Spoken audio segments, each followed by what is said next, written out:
Nós estamos aqui em uma rampa para saber se ela está correta, se realmente dá para passar alguém, por exemplo, um cadeirante. Ele consegue ultrapassar esse obstáculo aqui, Liana? Não, ele não consegue.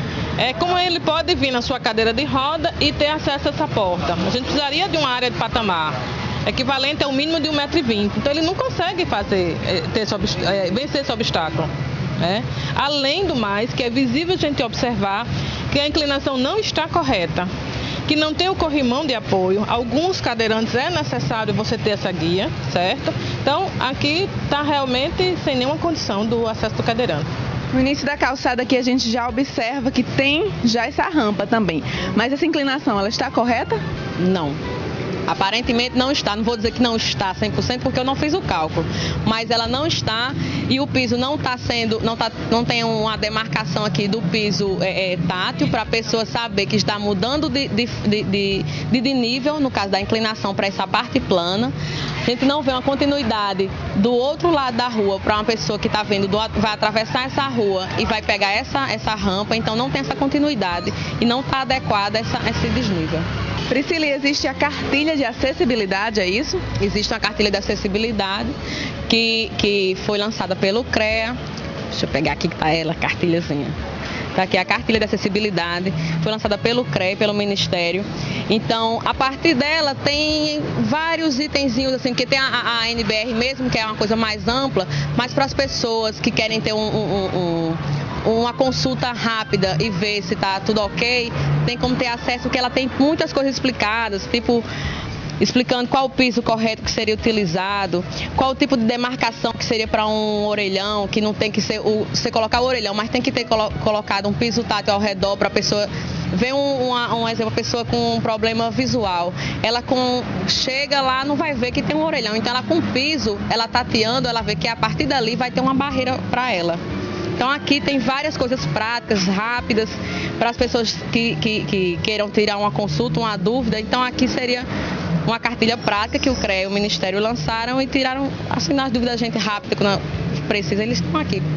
Liana, essa questão dos prédios antigos, né? Os prédios históricos, que às vezes não podem fazer aquela reforma grande, né? Porque tem que manter a estrutura original e tem que se adequar à norma de acessibilidade, porque antes não se pensava nisso. Como é que é feita essa adequação? Essa adequação é feita realmente de um estudo do profissional de arquitetura compatibilizando essas normas. A norma do patrimônio histórico e o decreto, né? E a norma 9050. E é possível. A gente tem um exemplo claro de que isso deu certo, é aqui no prédio da biblioteca. Então você vê que na parte da frente, que é a parte totalmente preservada, você não vê rampa, mas você tem na sua lateral excelentes acessos. Então é muito interessante que tenha realmente essa consciência, que não vá se quebrando degraus, escadas antigas, fachadas, monumentos históricos, perdendo essa identidade em função da acessibilidade. Se há condição da gente fazer essa adequação total.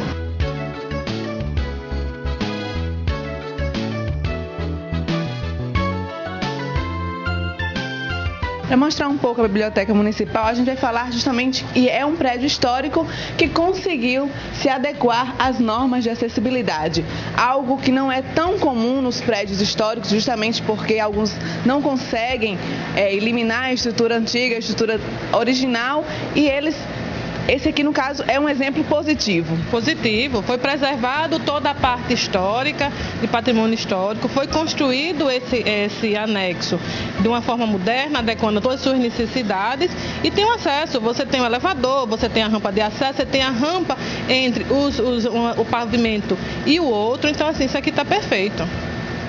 A Biblioteca Municipal é um exemplo de um prédio que foi adequado. No município do Conhecimento, existem outros que também tiveram essa adequação?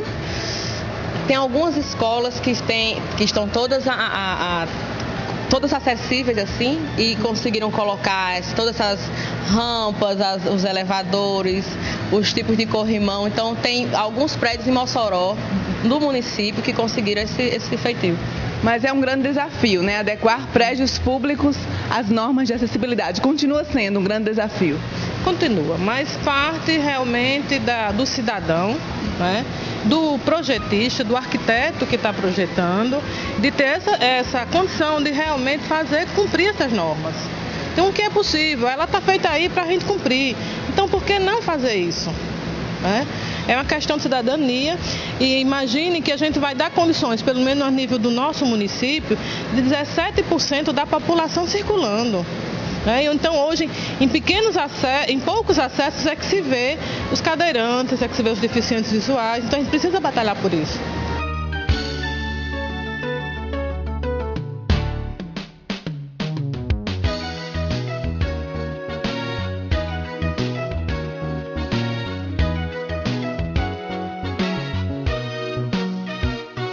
E se o deficiente físico ou visual vai ao banheiro? Como é que fica a situação neste espaço aqui, Liana?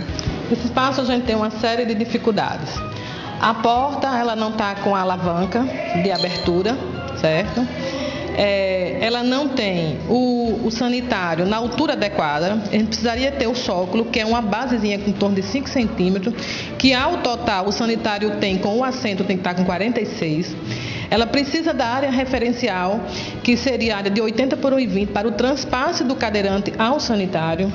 A gente não tem também as barras de apoio. Você imagina, ele vai ter que segurar onde para fazer esse transpasse? Fica impossível, então. Fica impossível. A válvula de descarga não está na altura correta, a papeleira não está na altura correta. Então, quer dizer, houve uma preocupação a nível de espaço físico, mas os acessórios estão totalmente faltando todos. Então, uma série de problemas que inviabiliza completamente um deficiente a vir ao banheiro. Com certeza, a intenção foi boa, porém não foi bem executada. Faltou essa série de detalhes, que os detalhes são os que prendem. A altura, o espaço exato, a altura de papeleira, um sinalizador, porque se uma pessoa, imagina, o espaço público aqui, passa mal, aí como é que ela chama? Ela grita, se ela não tiver voz. Tem que ter um sinalizador próximo ao sanitário para ela acionar o sinalizador e chamar para o socorro. Então faltam sérios detalhezinhos que daí bota o banheiro, no caso esse box aqui, a se perder, a estar inútil, de uma certa forma, para a acessibilidade.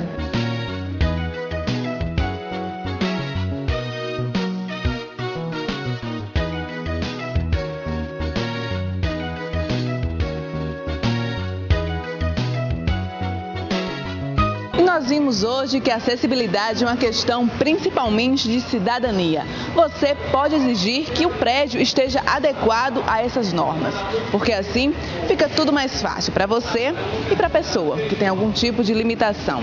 Pensar, antes de tudo, também no coletivo e fazer com que todas as pessoas tenham acesso.